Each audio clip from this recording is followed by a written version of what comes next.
காசிபுரம் சட்னி எப்படி பண்ணுறதுன்னு பார்க்கலாம். அது இட்லி தோசைக்கெல்லாம் ரொம்ப நல்லதுங்க, ஹெல்த்தியும் கூட. இது ஸ்டவ் பற்ற வச்சுட்டுங்க.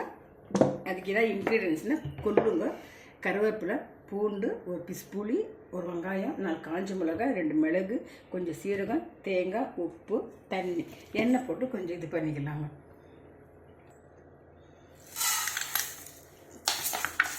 கொள்ளு வறுத்தலாங்க. இதோடு சேர்த்து தேங்காய்,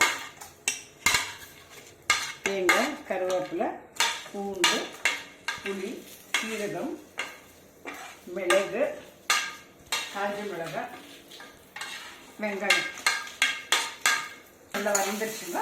மிக்சியில் போட்டு அரைச்சிடலாங்க. உப்பு போட்டுக்கலாங்க. உப்பு போட்டு கிரைண்ட் பண்ணிக்கலாங்க ஃப்ரெண்ட்ஸ். நம்ம சட்னி ரெடி ஆகிடுச்சு ஃப்ரெண்ட்ஸ். இது இட்லிக்கு தோசைக்குங்க சாதத்தில் பிசைஞ்சு எண்ணெய் ஊற்றி நெய் போட்டு சாதத்தில் பிசைஞ்சு சாப்பிட்டா ரொம்ப சூப்பராக இருக்கும் ஃப்ரெண்ட்ஸ். வாங்க ஃப்ரெண்ட்ஸ், எல்லாம் சாப்பிடலாம். நீங்களும் ட்ரை பண்ணுங்கள் ஃப்ரெண்ட்ஸ். இது ரொம்ப நல்லது ஃப்ரெண்ட்ஸ், ஹெல்த்தி கூட இதுங்க.